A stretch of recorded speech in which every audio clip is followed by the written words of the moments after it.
C'était l'aube de l'indépendance. Les idéaux de Mahatma Gandhi avaient aidé l'Inde à gagner sa liberté et à la séparer d'une monarchie qui l'exploitait.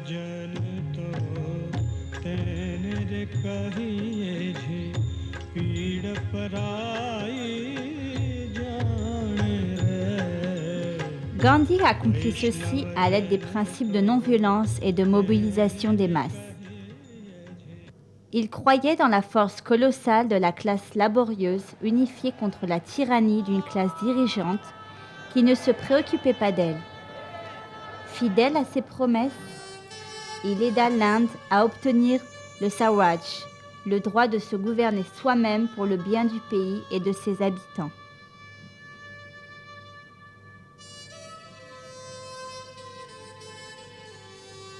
À cette époque, une jeune fille timide d'une bonne famille Gujarati fut profondément influencée par les enseignements du Gandhi et par la démonstration de leur efficacité.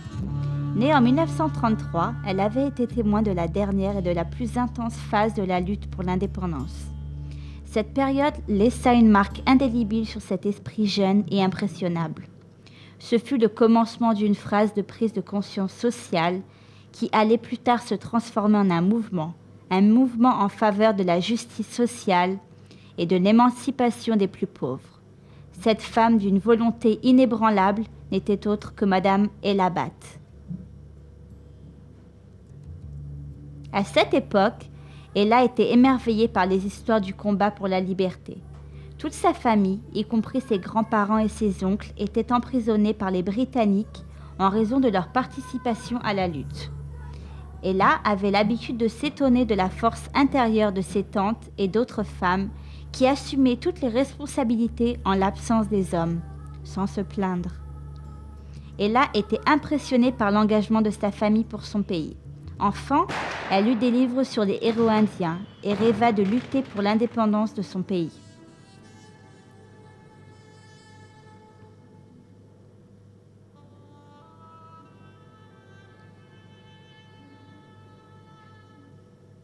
Ella voulait suivre les pas de son père et étudier le droit afin d'aider les pauvres et défendre leurs droits, mais son père n'avait pas très envie qu'elle poursuive ses études. Je ne crois pas que mon père ait eu de grands projets pour mon éducation, mais ma mère était forte et elle insista, et ainsi je m'inscrivis plus tard en droit. Dès les premiers jours d'université, Ella s'intéressa aux activités d'édification de la nation. Est-ce que l'Inde devait avant tout construire des usines ou devait-elle se concentrer sur les classes les plus défavorisées du monde rural et développer leurs compétences ?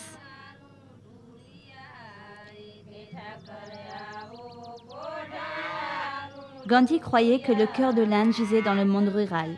Ceci encouragea Ella à en savoir plus au sujet des villages indiens. Tandis qu'elle était à l'université, Ella s'engagea dans le premier recensement général de l'Inde indépendante. Elle fut confrontée à la dure réalité des conditions de vie des gens et résolut de faire quelque chose pour eux. Gandhi avait montré la voie et c'est ce que nous avions appris pendant les années d'école et d'université. Et ensuite, par bonheur, mon mari était aussi dans cela. Donc, il me donna plus d'informations, des livres d'histoire, etc. Et nous avions aussi des discussions avec ses amis. Je pense donc que Gandhi et le mouvement pour l'indépendance ont été centrales. Une fois qu'Ella eut obtenu son diplôme de l'école de droit, elle découvrit qu'il ne lui était pas permis d'exercer le droit dans la juridiction de son père à Ahmedabad, où celui-ci était juge de district et de Session Judge of Ahmedabad. Elle décida en conséquence de rejoindre la TLA, Textile Labour Association, le plus ancien syndicat ouvrier de l'Inde. Elle savait que c'était un moyen d'aider les pauvres. Peu de temps après, elle se retrouvait devant le tribunal et plaidait des affaires impliquant des ouvriers du textile. Ceci lui ouvrit les yeux sur le fait qu'il y avait des gens qui travaillaient dans d'autres secteurs de l'économie et qui ne bénéficiaient d'aucune protection juridique. J'ai rejoint l'organisation en 1954. À ce moment-là, j'ai immédiatement été affectée au département du travail. Ensuite, une année plus tard, on m'a demandé de rejoindre la section dédiée aux femmes. À l'époque du mouvement pour l'indépendance, 50% des adhérents étaient des femmes. Elles travaillaient où elles pouvaient pour gagner quelque chose. Elles faisaient du tissage, mais ces emplois étaient menacés à cause de la modernisation des usines textiles et du fait que de nouvelles machines étaient en train d'arriver. La formation au maniement de ces machines fut réservée aux hommes et les femmes furent exclues. Lors d'une visite de 3 mois en Israël pour une série de conférences, elle eut l'idée de constituer un syndicat pour aider ces femmes. Je pense que c'est là que j'ai appris ce qu'est l'action bilatérale des syndicats et du gouvernement, et en particulier en référence à ceux qui étaient à leur compte. J'ai parlé d'organiser les femmes du secteur informel, qui préféraient s'appeler travailleuses indépendantes. Nos dirigeants, étant gandhiens, étaient très heureux. Je ne crois pas qu'ils aient réellement compris ce que cela signifiait et quelles en seraient les implications plus tard. Mais ils consentirent. Et c'est ainsi qu'en 1972, j'ai été en mesure d'organiser les femmes travaillant en indépendance dans un syndicat appelé SIWA, un syndicat ouvrier. Ella créa le Self-Employed Workers Association en 1972, avec l'idée unique de syndicaliser les ouvrières qui n'étaient pas organisées. À sa grande surprise, les femmes se montrèrent très réceptives à l'idée de créer leur propre syndicat. Donc, elles se demandèrent « Qu'est-ce qu'un syndicat ?» Je leur ai dit que c'était une façon de se réunir et qu'il fallait aussi s'engager. Et elles demandèrent « Comment faire ?» En payant une cotisation régulièrement, tous les ans, tous les mois. Elles demandèrent « Alors combien ?» Je leur répondis « Seulement 3 roupies par an. » Aussi, commencèrent-elles à sortir l'argent de leur sac et à donner chacune 3 roupies. Et j'ai vraiment été très impressionnée par leur façon de disposer librement de leur argent.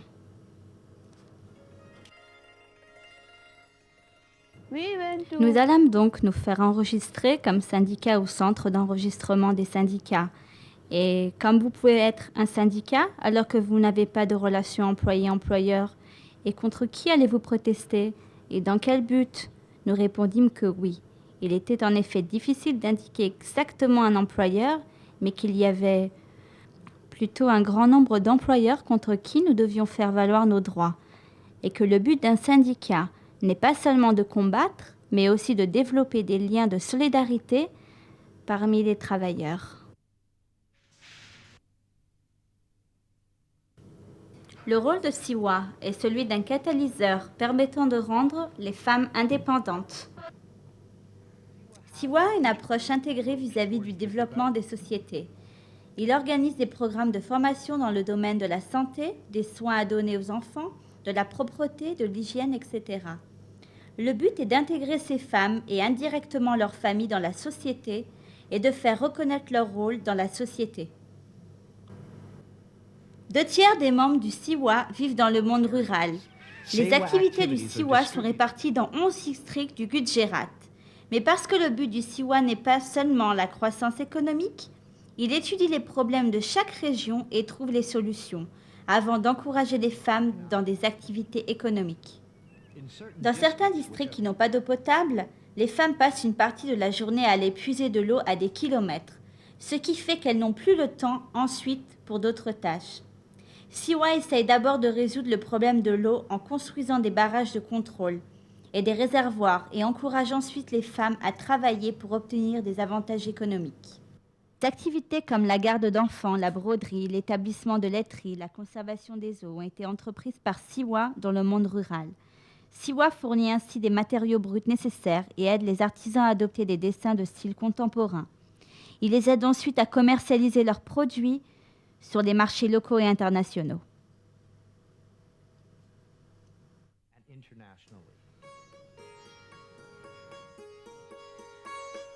Ces femmes ont commencé à venir et à parler de leurs problèmes et des questions qu'elles se posaient. Parmi ces questions, il y avait 2 problèmes financiers de base dont elles discutaient et parlaient. Il s'agissait tout d'abord d'un manque affectif. Une vendeuse de légumes, par exemple, empruntait 100 roupies le matin et devait rembourser 110 le soir. Une couturière n'avait pas de machine à coudre. Donc, Leurs revenus étaient très bas.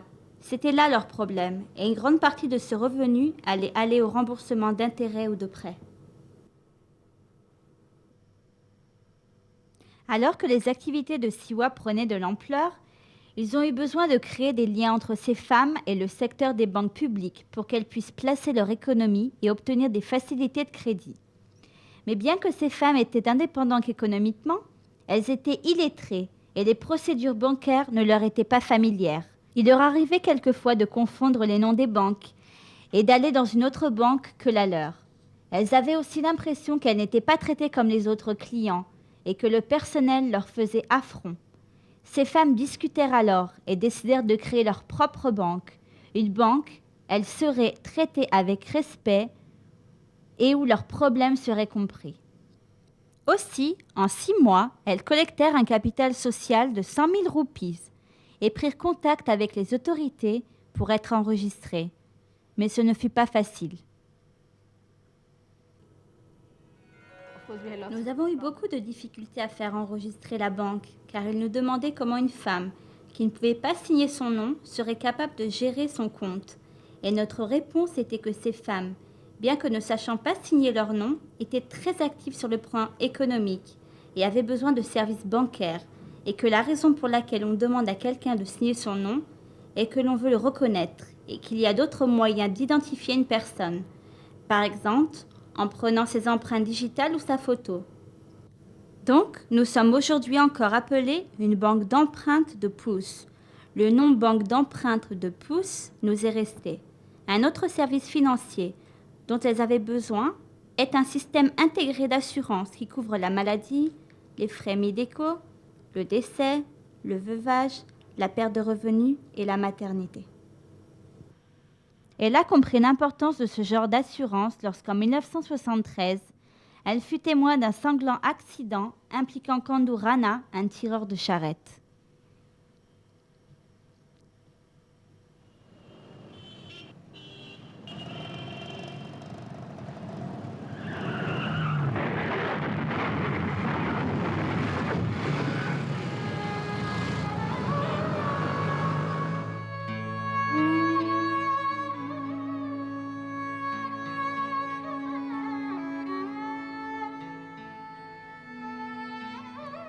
Ella s'engagea dans une bataille juridique qui dura 9 ans pour obtenir une indemnisation à Kandou Rana au nom de l'acte d'indemnisation des travailleurs.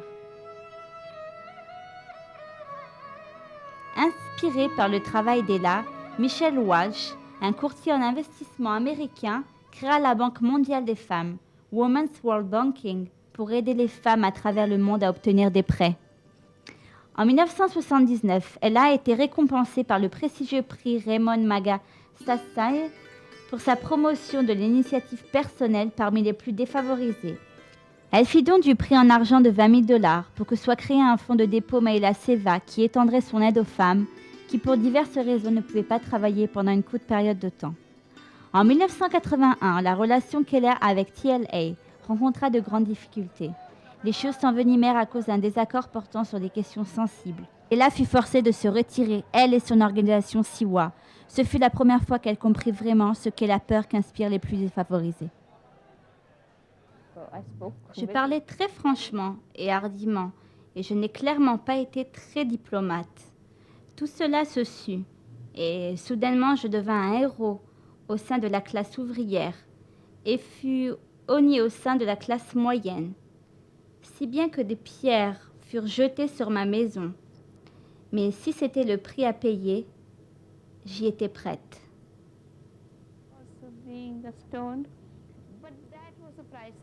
I was ready to pay.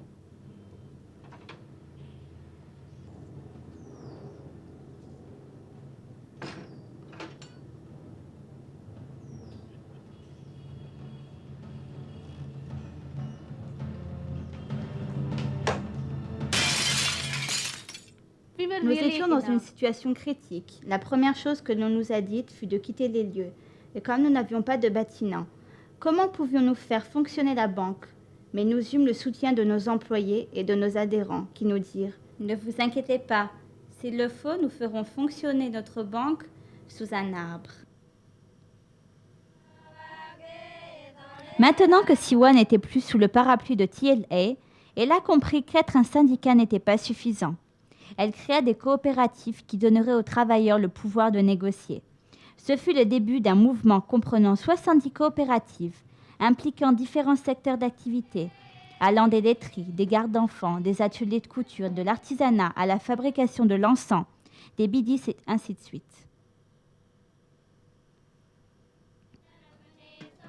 Ce qui est unique dans la démarche Gela, c'est qu'elle étudie l'ensemble du mode de vie des femmes qui travaillent pour comprendre leurs problèmes et trouver des solutions basées sur leurs propres suggestions.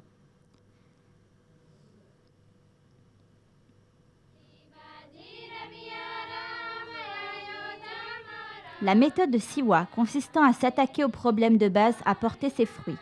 Aujourd'hui, les membres de Siwa sont au nombre de plus de 300 000 femmes. La croyance centrale de Siwa est que tout être humain possède un potentiel et des capacités qui ont besoin d'être guidées et formées. Cette croyance a conduit à la création de l'Académie Siwa. Siwa nous a aidés à trouver des solutions à nos problèmes. Quand j'ai eu des problèmes financiers, Siwa m'a fourni un prêt bancaire et m'a ouvert un compte épargne.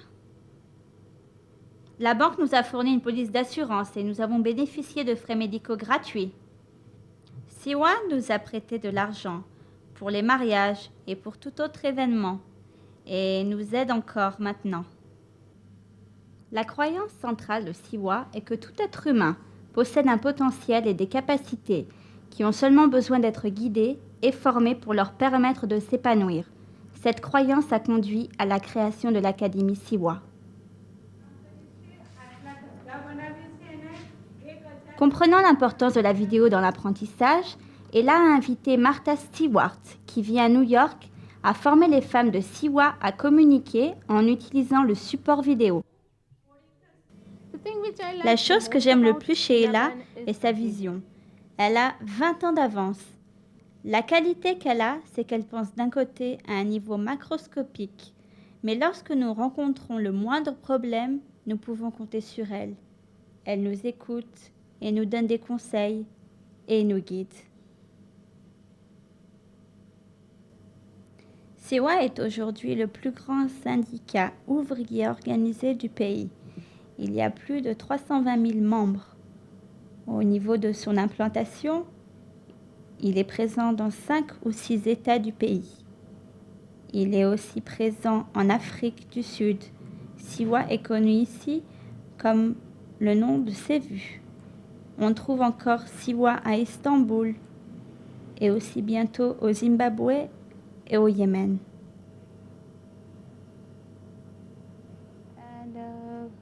L'extension n'est pas tellement celle du nombre d'adhérents que celle du concept. Des femmes qui sont travailleuses indépendantes, travailleuses temporaires, qui travaillent dans le secteur informel et qui ne sont pas organisées et qui n'ont aucune protection, peuvent se rassembler et créer une organisation. Une organisation qui peut prendre n'importe quelle forme, celle qui convient au pays et au lieu. Pour Siwa, le travail est au centre de toutes les activités. Ce qui me gêne le plus, c'est la pauvreté. Et quelle que soit la façon dont le pays essaye de progresser, la pauvreté la tirera toujours en arrière. Donc, la pauvreté doit être éradiquée. Je ne pense pas que dans un pays comme le nôtre, où tous les gens, en particulier ceux qui résident dans le monde rural, sont illettrés, ce n'est pas grave, parce qu'ils ont des ressources importantes et c'est pourquoi ils survivent.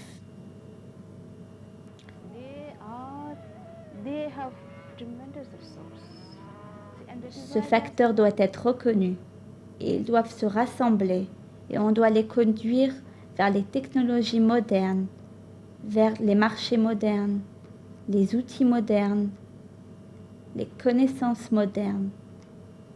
Ils peuvent beaucoup contribuer au sentiment de connaissance.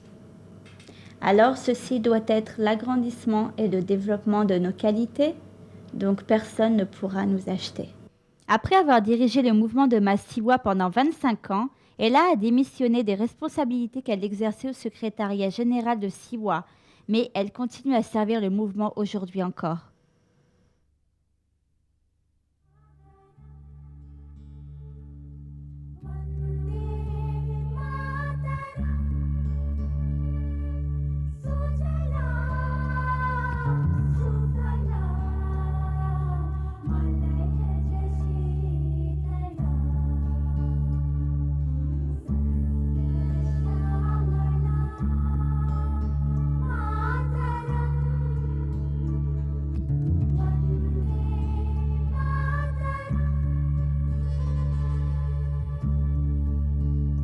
वैष्णव जन तो तेने रे कहिए जे पीड़ पराई जाने रे। वैष्णव जन तो तेने रे कहिए जे पीड़ पराई जाने रे। वैष्णव जन तो